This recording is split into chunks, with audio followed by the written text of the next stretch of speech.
to recover the mystic in everybody is to wake a culture and a religion up. Carl Jung says, only the mystic brings what's creative to religion itself. So if you're going to renew Christianity, renew religion of any kind, I think everyone agree that it needs it today. We got to put mysticism forward.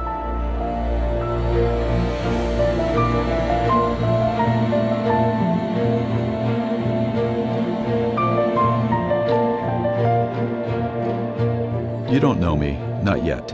I'm the filmmaker here. I was traveling through Europe after a summer art program in Italy. It was 1983. All I had was a few dollars, a sketchbook, and a journal. Compared to my college hometown of Boulder, Colorado, Spain was awakening after decades of Franco's repressive rule.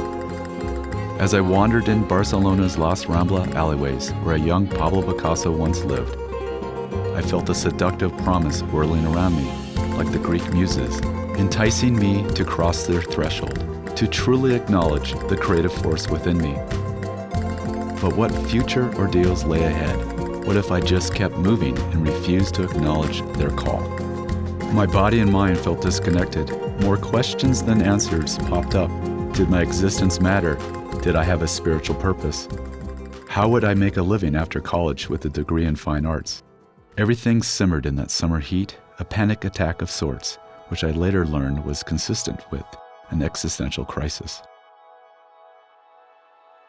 While I would like to say that I walked into a church and was comforted by St. Hildegard of Bingen, who is the subject of this film, that occurrence wouldn't happen until years later.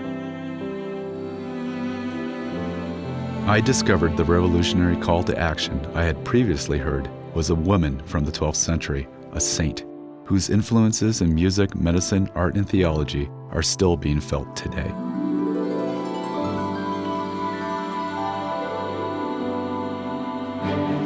She had called to me like she has called to the people you're about to meet. St. Hildegard of Bingen was an unruly and revolutionary mystic whose spirit still lives within each of us, ready to awaken to our own potential. Hildegard was a nun of the 12th century, and she lived in some ways a usual life that a nun would live within a monastery, focused on the divine liturgy, focused on holy work, as they would call it, the work of God. The two main points of the Benedictine rule, prayers and work, they did not change since Hildegard. And this is also characteristic for our life here, so we have to earn the money for our life and all things here, the house and so on, by our own hands, as it's said in the rule of St. Benedict. Hildegard was the 10th child of Hildebert and Mechthild, and she was, you can sort of think of it as she was offered as a tithe to the monastery. Hildegard was born in 1098 in Bermersheim, on the other side of the Rhine, as the 10th child in her family.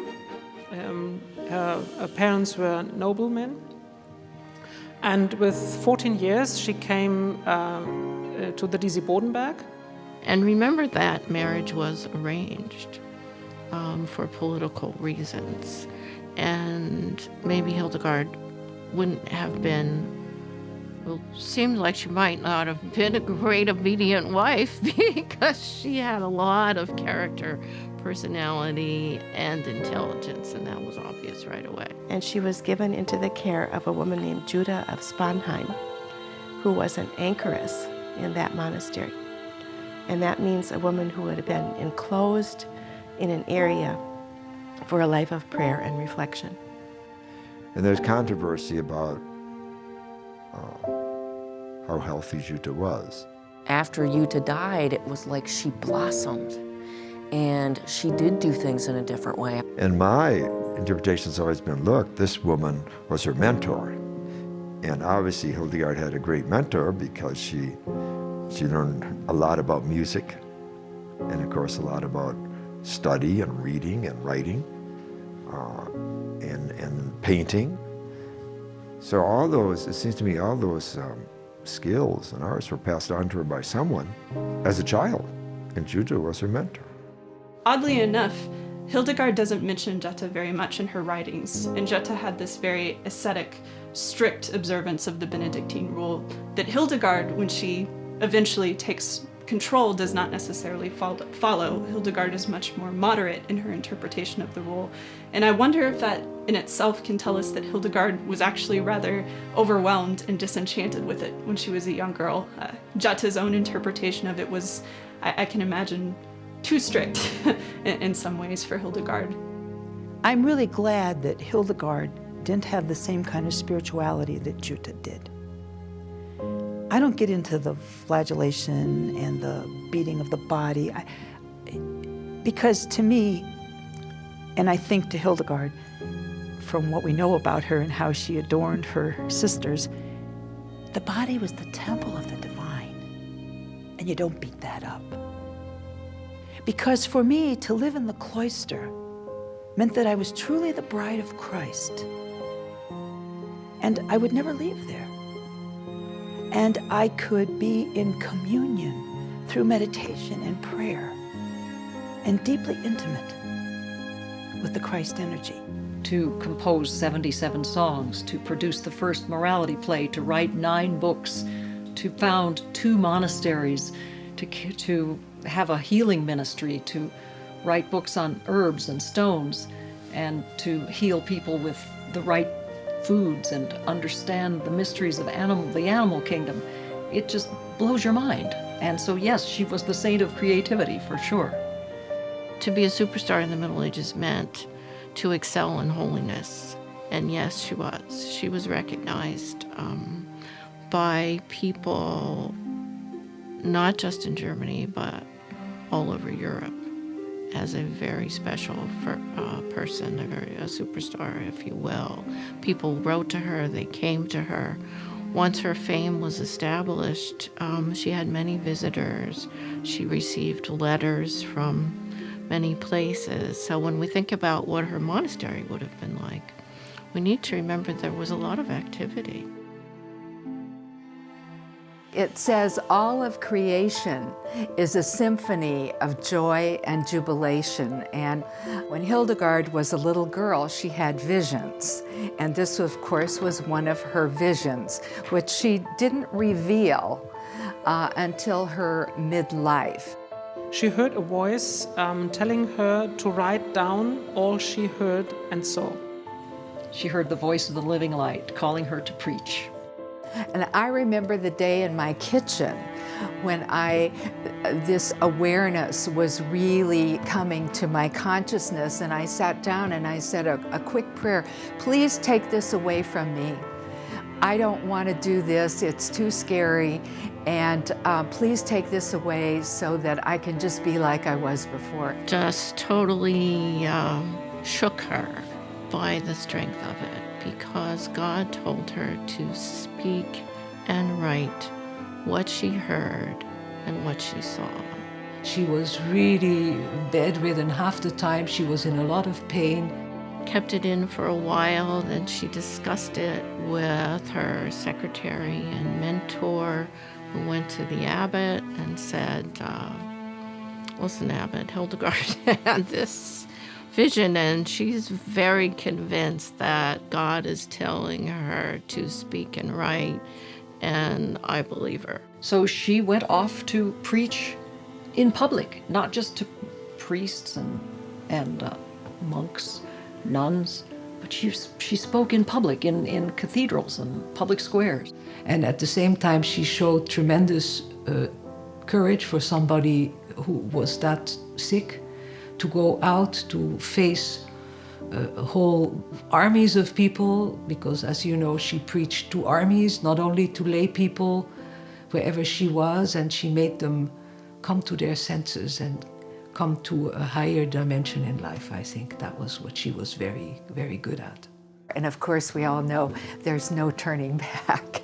And once the opening begins, it just continues to unfold. And so Hildegard was so important to me, because I think from her I gained courage, I gained that inner strength.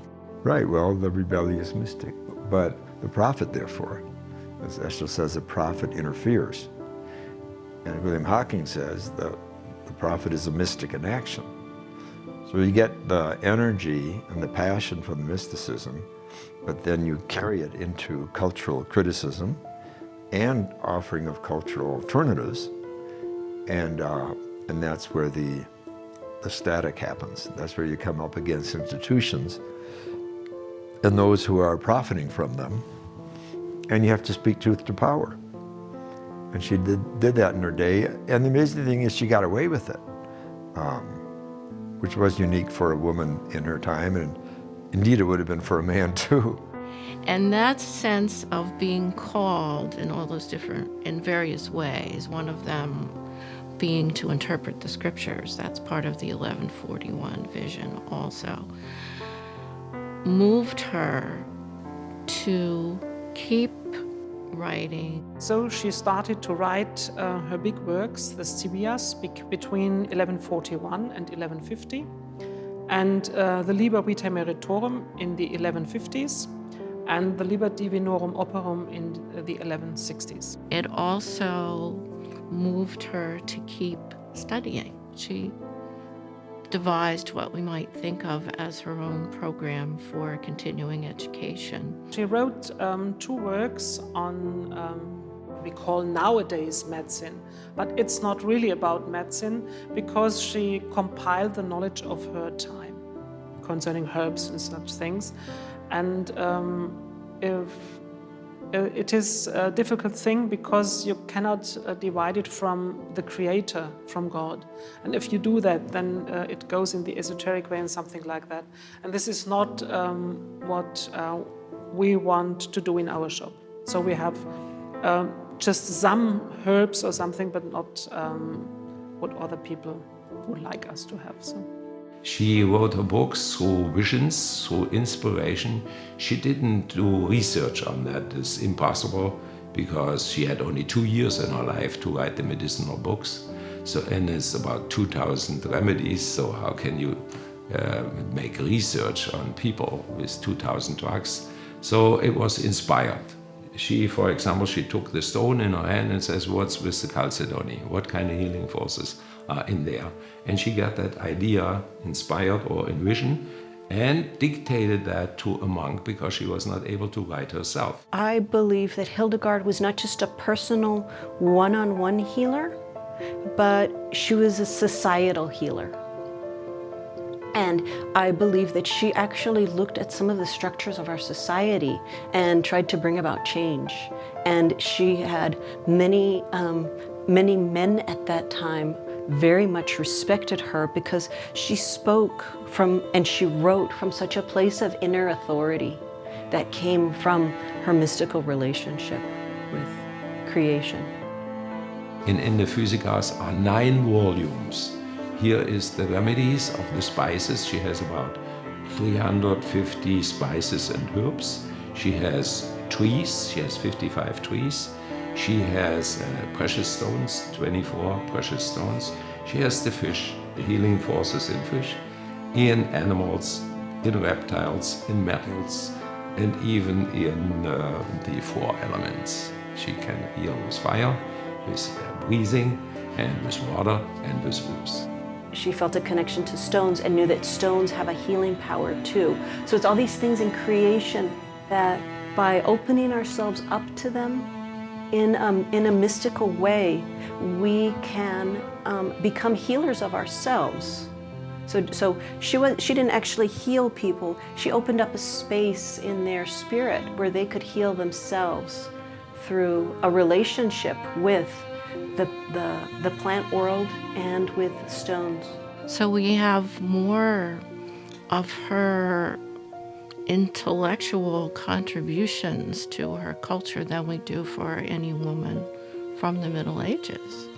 And I think if she were a man, she would be recognized perhaps as one of the greatest figures of the Middle Ages. Hildegard had a sense of being human that never departed from her. And for her, the human was beautiful. she really believed that being made in the image of God meant that we too are creators. And so we sort of have a responsibility to create, to add to that which is good, you know. God said, you know, let there be light, and there was light and it was good. And so that's part of our divinity, is to create goodness and beauty. God loves man, and his love flows over the world, which she says in one of her songs, Caritas Abundat. And this is also a very important point people have to know nowadays. I think she opened up people's hearts, not their minds, but their hearts, to having this relationship with Jesus, with creation, through prayer. That God wants to be in relation with man. And that's why he created the world where we live. And because Adam and Eve did not work so good at the beginning, he tried to come into relation with human beings again by sending his son in the world. And this is the important message, which also is nowadays an important message still. I think theologically it all boils down to her theology of the Holy Spirit. Now, this is echoed in other creation-centered mystics such as Thomas Aquinas and Meister Eckhart. Aquinas says the same spirit that hovered over the waters at the beginning of creation hovers over the mind of the artist at work. In other words, creation is still going on, and in a special way in human imagination. And Hildegard says that too in her own words. You may wonder how I became attached to making this film. Letting go of a fast filmmaking festival that had run for 9 years helped to create the new opportunity of time. I also wanted to spread the creativity and inspiration I saw occurring in our community to a wider audience. It was time to put my energies into doing something even bigger. There is a synchronicity at play when one door closes and another door opens. Instead of going to the beach in Mexico for spring break, I went on a pilgrimage to the Rhineland with spiritual directors, pastors, ministers, and educators.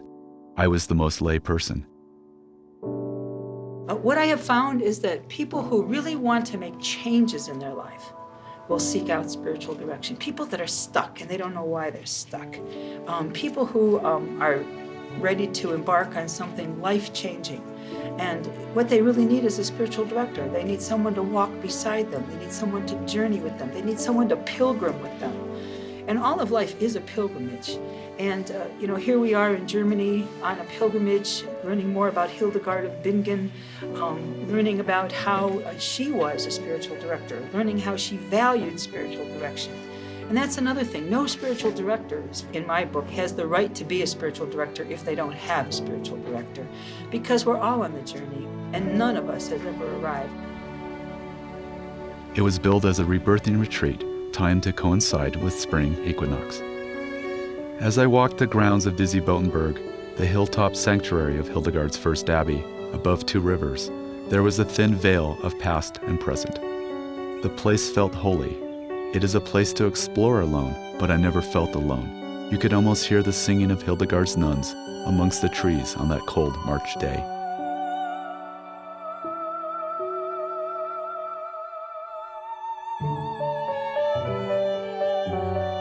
This incredibly beautiful music that had been written by this woman who had lived in the 1100s. And I was just mesmerized. Hildegard's music was not easy. If anyone who wants to approach Hildegard's songs has to be serious about it. It's not something that you do lightly, because it's so demanding vocally. It's demanding with the breath. The phrases are very long. The range of the song, how many notes it encompasses. An octave and a half, 2 octaves. There are even a couple of songs that have 2.5 octave ranges, which is extreme for music. In our day, we don't even have most music like that.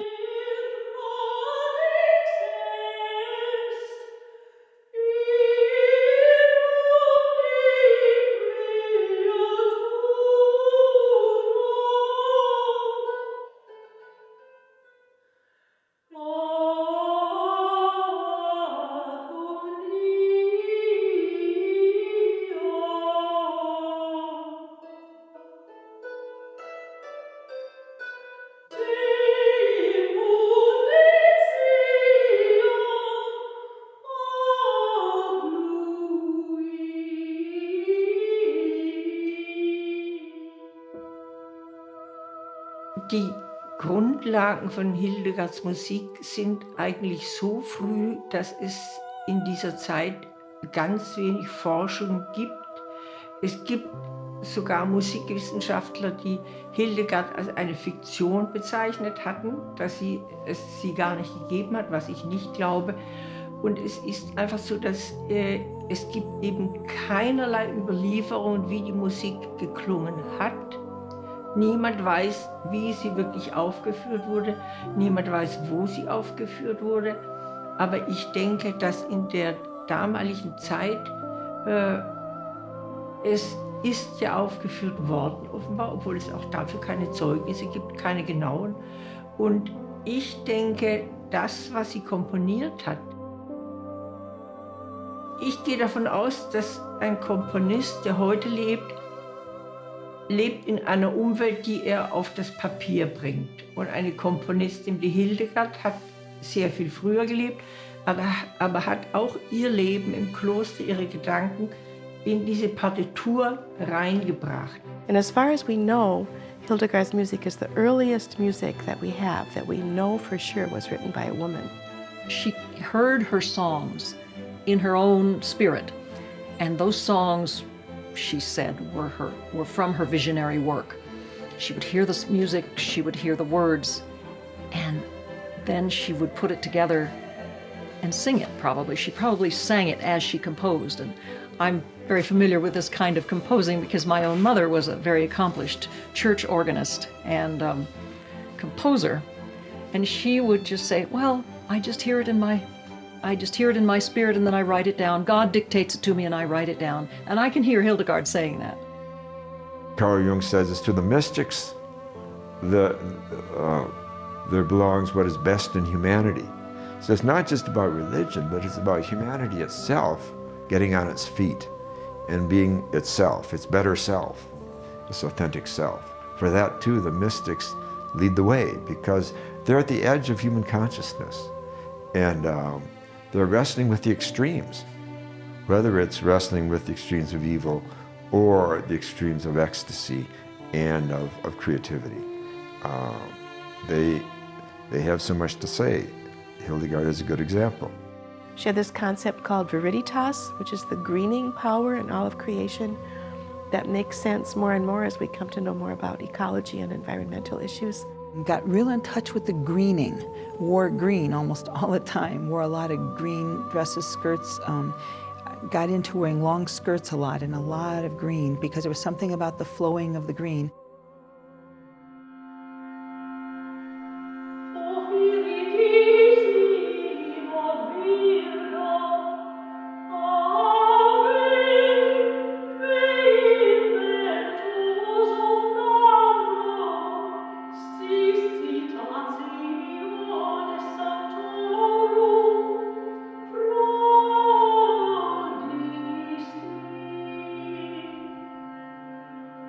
Benedictus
So music was for Hildegard her primary mode of praising God, of worshiping God, and of ministering to God and ministering to his people through music. So the music that she wrote was intended for the offices, intended for these different services throughout the day in the monastery, and they had specific uses. For me, the arts are sacred. And so for me to preach a sermon and include something artistic while I'm preaching, even dancing or singing or a poem,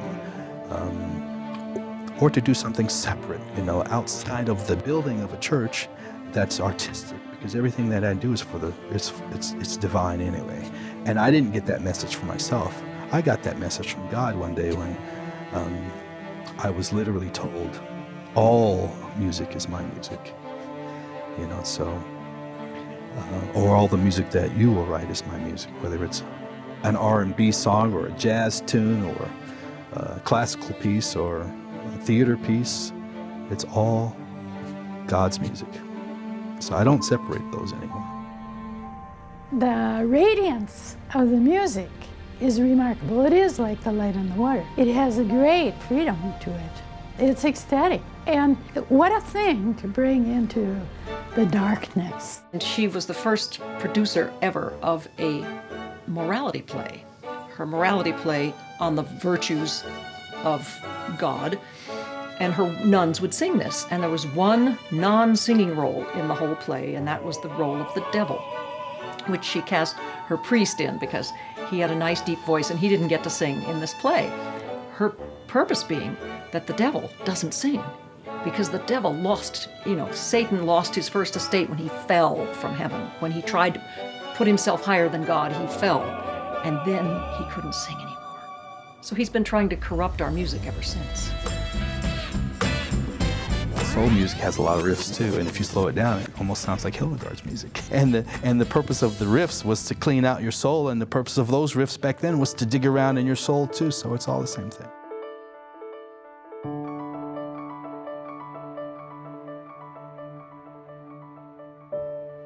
Sie hat Medizin gemacht, sie hat Ernährungskunde gemacht, sie hat Philosophie gemacht, sie war Äbtissin, alles. Sie hat so viel gemacht und ist dadurch, glaube ich, fast weltweit in eine ganz bestimmte Richtung genommen worden und vereinnahmt worden, was ich nicht gut finde. Ich denke, sie hat so einen ungeheuren Wert als Komponistin auch gehabt. Und um diesen Wert wieder richtig zu würdigen, deshalb habe ich dieses Stück genommen und habe es wirklich über die Jahre hinweg ausgearbeitet, immer wieder verändert, immer wieder neu gemacht. Und deshalb war es jetzt auch so, dass ich damit eine wunderbare CD-Produktion machen konnte, worüber ich sehr glücklich bin, weil damit kann man, ich will mal sagen, sie als eine andersdenkende Frau schon zu ihrer Zeit auch hinstellen. Und diese Vereinnahmung von diesen verschiedenen Richtungen, die finde ich persönlich einfach nicht sehr gut, weil ich finde, wenn man eine historische Persönlichkeit nimmt und sie sich zu eigen macht und sagt, die gehört mir, die gehört uns, die gehört der Medizin, die gehört dorthin, das finde ich nicht gut, weil ich finde, ein Mensch hat auch, wenn er nicht mehr lebt, ein Recht zu leben, im Geist, mit seiner Arbeit. Und das war eigentlich die Idee von uns, Hildegard da zum Leben zu rufen, weil es war einfach eine ungeheure Frau.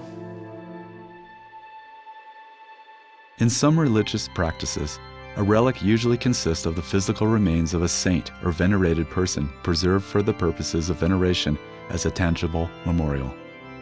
The first time I encountered the reliquary of St. Hildegard, there was no denying that sweetness, like a flower to a bee. Our group, having been invited by the nun to make an offering of song, did so, and having not practiced myself, I found myself singing in perfect harmony as tears streamed down my face. I was not alone.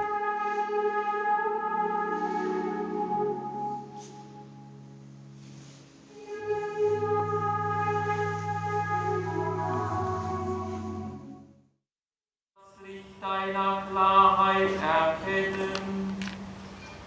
Darum bitten wir durch Jesus Christus, seinen Sohn, unseren Herrn und Gott, der in der Einheit des Heiligen Geistes mit dir lebt und herrscht in alle Ewigkeit. Amen.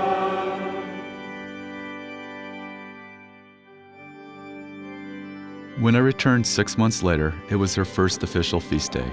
I was walking with Saint Hildegard and part of a great wholeness that is limitless as I discovered that auspicious day. There I was with her in that brisk September air, walking together.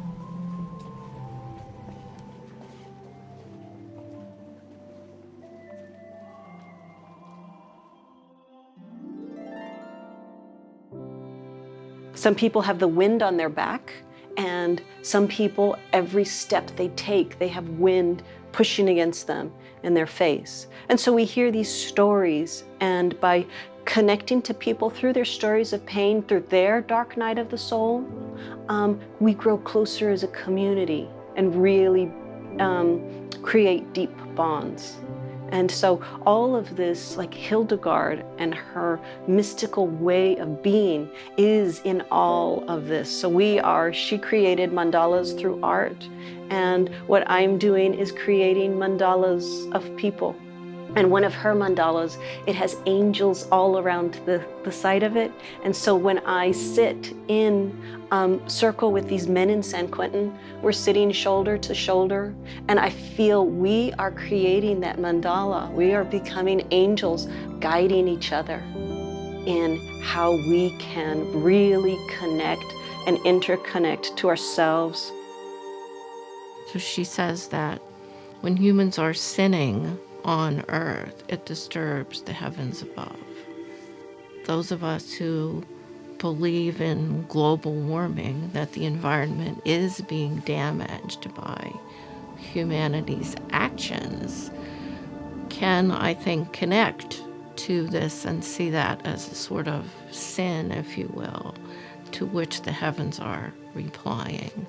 I know when I've talked to people about Hildegard's views and how the heavens shake in response to what humans are doing, they immediately connect with that and say, well, of course they are. Look what's happening. The heavens are shaking and doing other things. To be a doctor of the church means you are an intellectual. You have intellectual prowess. Other doctors of the church would be John Duns Scotus, who's a 14th century theologian who wrote great lengthy treatises on disputed questions of deep intellectual work.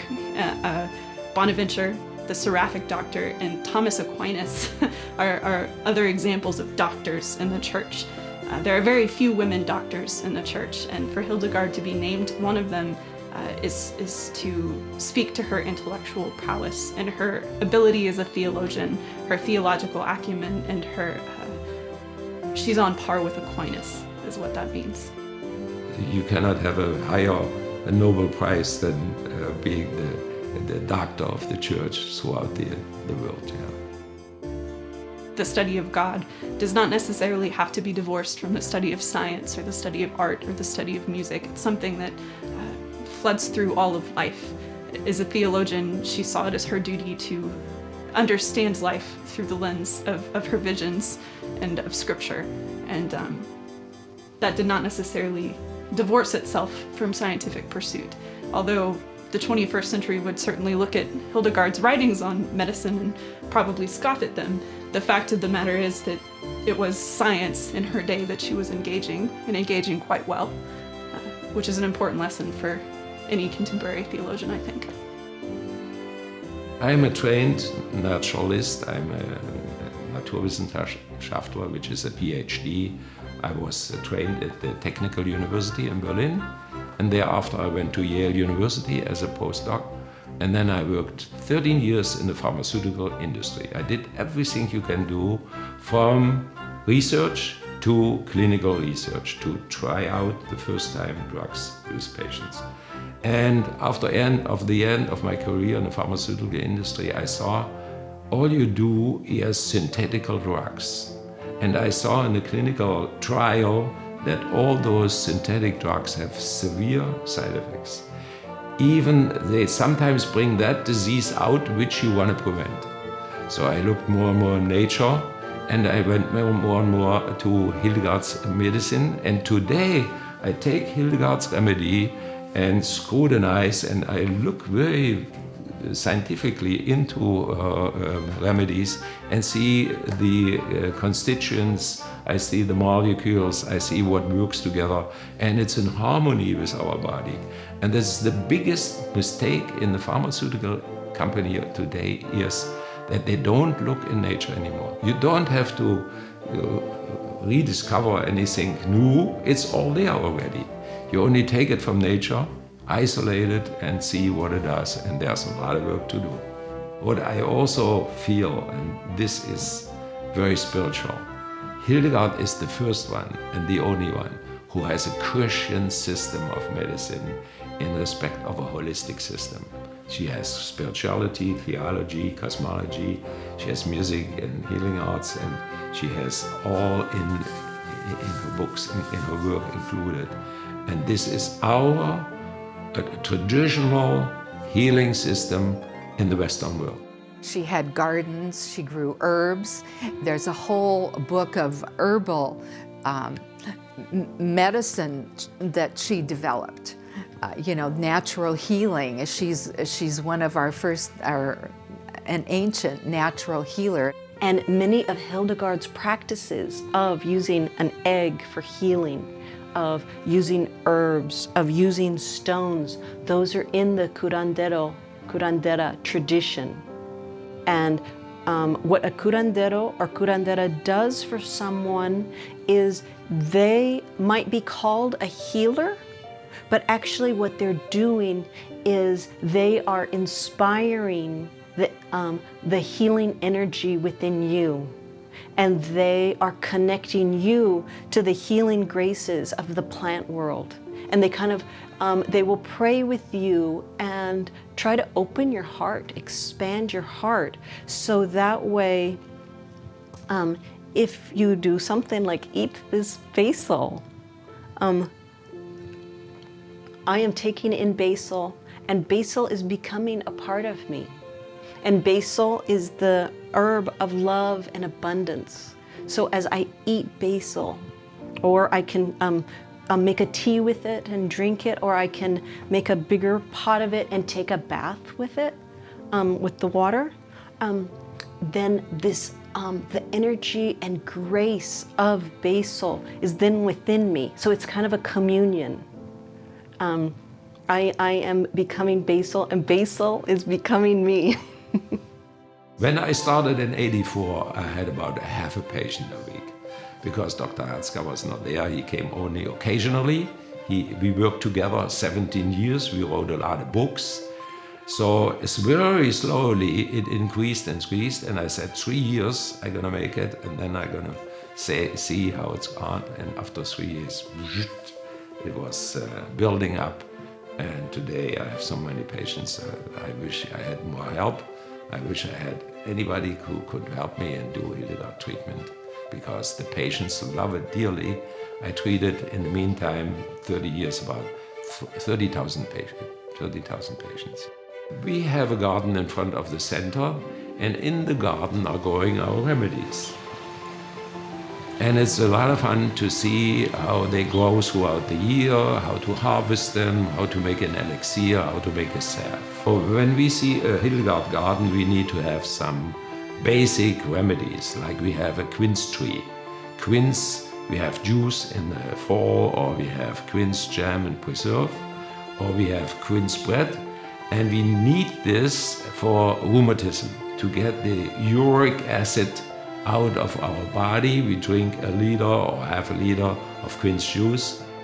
Next tree we need in a Hildegard garden is a chestnut tree. The chestnut looks like a little brain. It has the same curves there, looks like a brain, so it has a significance to the brain. And she says, whoever has an empty brain, eat enough chestnuts and the function of your brain will be improved. And the other indication of chestnuts, which we got from Hildegard, is protecting our liver from all the toxins. Like the old French people, when they drank their red wine, they always ate marroni, chestnuts on the open fire, roasted. So the chestnuts protect the liver from the alcohol, so it doesn't get liver disease. Then we have a lot of spices and herbs. Like the most important one will be galanga, which normally grows only in tropical gardens, but we have it here on the Lake of Constance, very warm on the south end of Germany. So it grows very well. We make from galanga, we make a pill. And Dr. Herzka, when he started his office, he was also in a Sanka-wagen, in an emergency car, and he came to people who had heart attack. Normally you need nitroglycerin or you need adrenaline or something like that. And he didn't use that anymore. He was only using galanga. He put that pill on their tongue and leave it on the tongue. It's very spicy, very hard, very sharp. And immediately it opens the vessel, the heart gets a good blood supply, and the pain goes immediately away within 2 or 3 minutes. You repeat it after 5 other minutes and 5 other minutes 3 times, and you can stop a heart attack, you can stop a stroke. You can go and check up afterwards in a hospital, so we are careful, we don't want to have a risk. And they say, okay, you had a beginning of a heart attack, you had a beginning, but it didn't affect you at all. It's coming from the ginger family, so it's like a spice and has no side effects. You cannot do anything wrong with galanga. Every person on the world should have a box of galanga in his pocket, because everybody, there's no exception, gets sometimes a stroke, a little stroke, or gets a heart attack or loss of hearing. It only depends how old you are. If you're getting older, you get everything there is. We come to fennel. We see fennel, and we are using fennel tea, we are using fennel tablets, and we are using also fennel bulbs as a vegetable. Fennel is good carminativa, which means it cleanses your karma, outside and inside. It's good for digestion, takes away all the putridity. We don't need deodorant, we eat fennel, and it takes away the odor coming from your mouth or the odor coming from your skin. It's cleansing your eyes, so you could get a very good visibility. This is also one of the 100% good remedy for preventing digestion disease. Another one we have in our garden is duckweed. Duckweed is a little green plant floating on the water, and the ducks come and they eat it.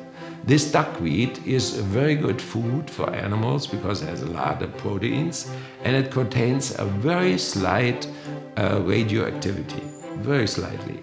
So this duckweed elixir is cooked with 10 other spices like ginger or cinnamon or fennel or tansy, and you take that cure during the winter time to improve your immune system. It's good for preventing flu, it's against flu, and it's especially preventing cancer and precancerosis and burnout and all kinds of weakness of your immune system. And you do that once a year, also a cure, and that takes care of preventing disease. Who wants to have cancer? Nobody wants to have cancer, but 1 person out of 3 in our society has cancer. This is ridiculous to wait till everybody has cancer, and then comes this very strong treatment with surgery, radiation, and chemotherapy. The best thing is preventing, and this you can do with Hildegard remedy of duckweed elixir. And I made a special diet because I have 40 years of migraine, suffering of migraine. And then I learned a lot about food, about the Chinese food. But then it's not our culture. Then I was looking also something in our culture. You know, it's best to eat what you are, it's what is in your surrounding, what is seasonal. And she inspired me very much to eat this healthy food and something which is really good for your body. She says spelt is the most important and the best grain found on earth. She even says Adam and Eve, they were eating spelt. Because it comes from Mesopotamia, where the paradise was, and the Egypts, they were eating it, the Greeks were eating it, the Romans were eating it, and of course here the Germans were eating also spelt for 5,000 years. And spelt not only contains the proteins and the carbohydrates and the fatty acids and the essential vitamins and minerals, it contains one substance which we have discovered only 20 years ago. It's called rhodanite or thiocyanide. Thio means sulfur, cyanide is what you kill people with, cyanide. And this substance, if it's together with the sulfur, is completely untoxic, and it's in our tears, it's in our salvia, it's in our blood, it's in the mother milk. The mother milk is giving the baby the defense system through this thiocyanide or rhodanite. And we found out that all the healthy cells have a combination of sulfur and cyanide, untoxic. But if it goes into cancerous cells, it's falling apart in sulfur and cyanide. And the cyanide is killing the cancerous cells. So if you eat spelt, you have a constant treatment and killing of cancerous cells in your body. Not only a roll a day, you eat it 3 times a day, you eat pasta, you eat Spätzle, you eat cookies, you eat whatever. So oftentimes we view the Middle Ages as the Dark Ages, is the picture that we see of them as this time of great sickness, great plague. Nothing important ever happened in the Dark Ages. It's more proper to think of this time as the Middle Ages, is what people in the academy and in scholarship will call it. The term the Dark Ages is usually just thrown out. She was an incarnation of creativity, whether it's her painting, her music, her poetry, her writings, her research, her healing. She finds so many modes, and including just her prose and her poetry itself, her language is stunning at times. She just grabs you, as she does, of course, with her music. After her death, all fell into darkness. Nobody touched her books. Nobody translated that in any language. Till Dr. Herzka, he came 800 years later, and he got this book, and he fell in love with this book and says, oh my gosh, what's here? Here is rheumatism in, gout in, heart disease, here is cancer in. I think this is also what drove her to the spirit, is that her body failed her in many, many ways. So she became more and more attached to the spiritual way of life. So there's a lot of relationship between Hildegard and Ayurvedic and the Chinese. For example, Hildegard likes to cook, and all the stuff she cooks are remedies. This is what Hippocrates said already 2,000 years ago. Your food should be your remedy. And so if we cook a soup or if we make a meal with spelt, this is already has a purpose for your health. She felt a connection to stones and knew that stones have a healing power too. So it's all these things in creation that by opening ourselves up to them in a mystical way, we can become healers of ourselves. So she didn't actually heal people. She opened up a space in their spirit where they could heal themselves through a relationship with the plant world and with stones.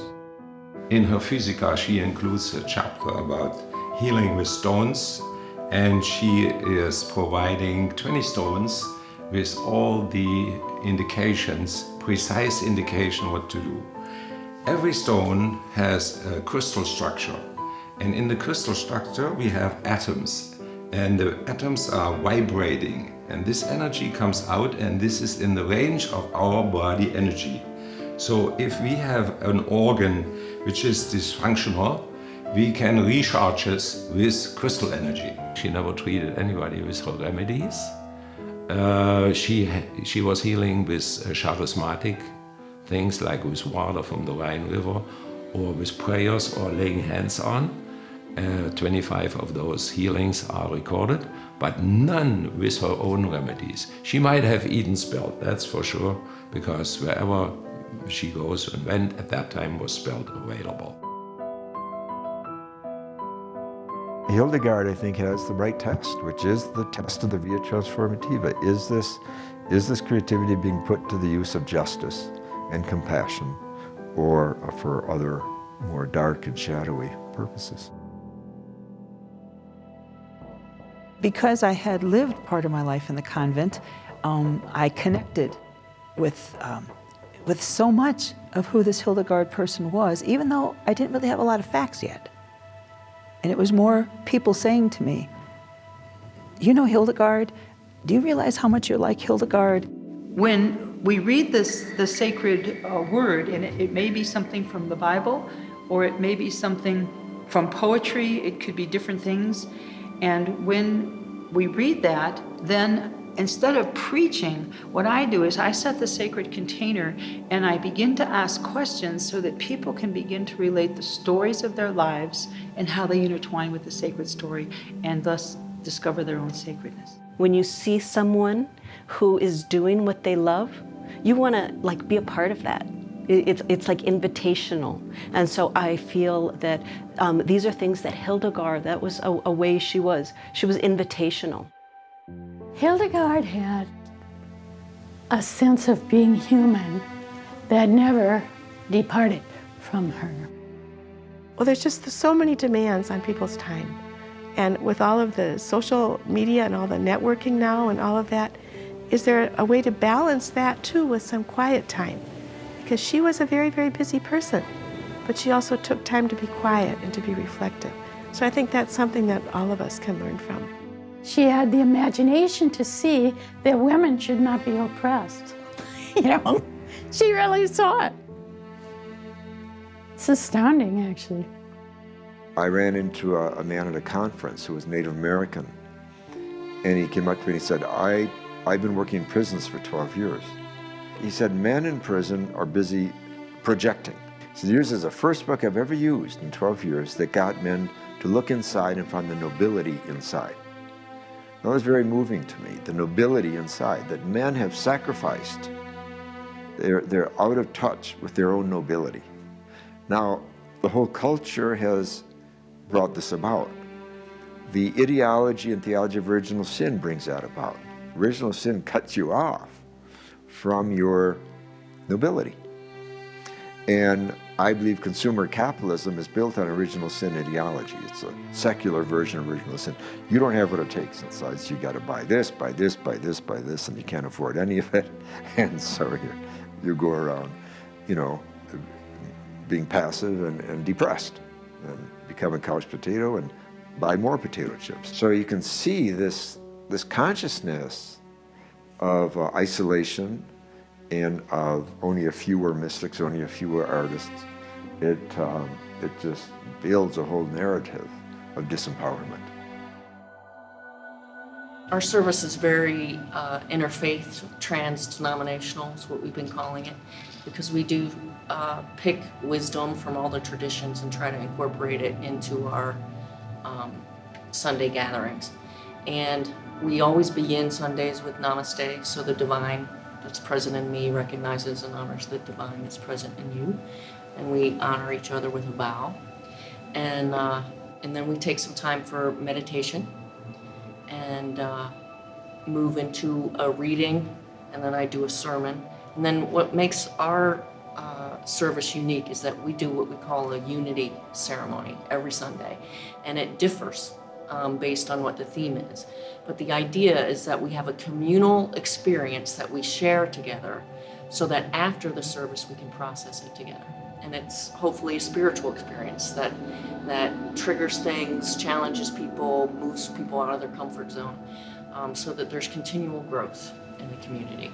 And we challenge each other with it. The Spirit flows through all things.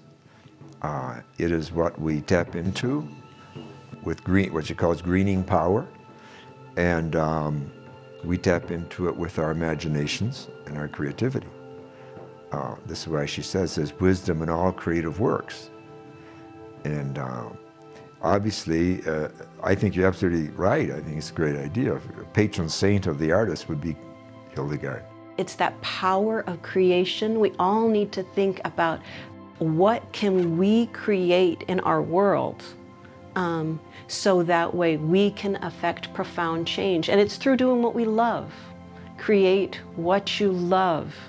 And then in turn, I think that heals ourselves because it brings that very positive vibration and that very positive radiance and luminance to ourselves, to our work, and to all that we're doing.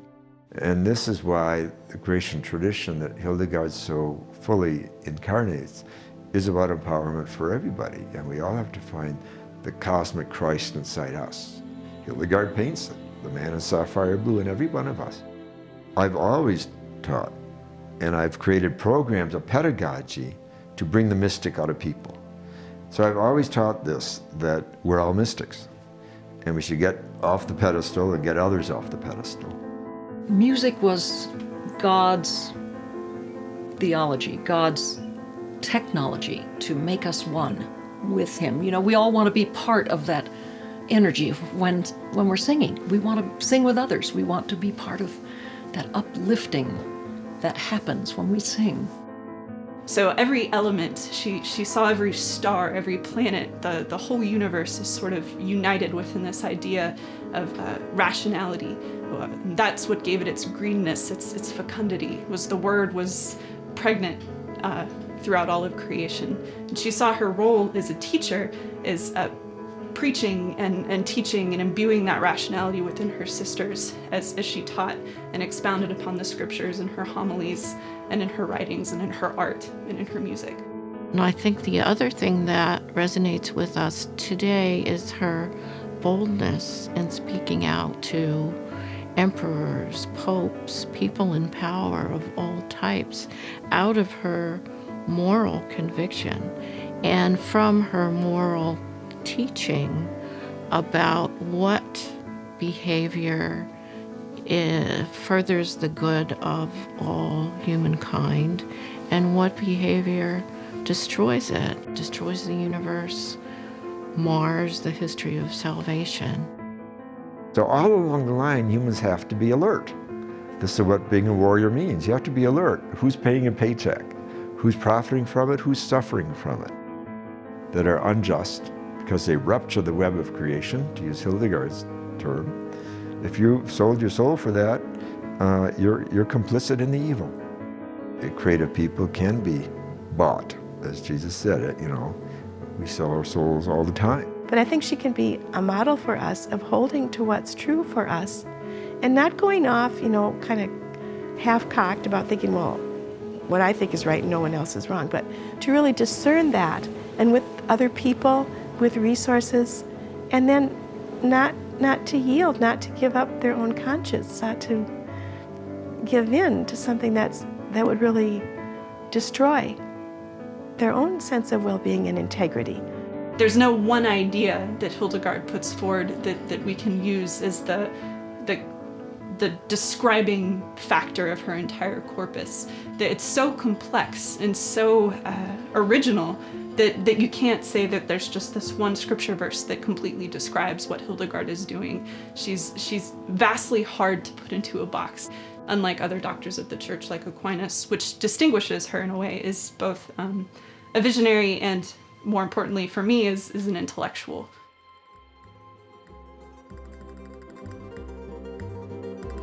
Returning to Barcelona after 30 years, where I had that first dark night of the soul, I'm reminded of how much I owed to that simple vow I took to be creative in all my work. The creative juices started to flow through my drawings and paintings, films, all of which eventually led to Hollywood. I now realize that there isn't just one place where creative magic can happen.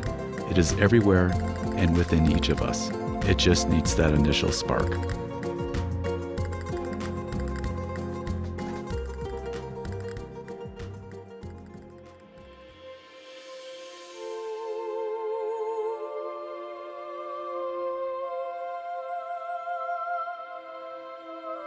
As I discovered, Hildegard's spirit is still alive, ready to awaken us to our own unruly mystic.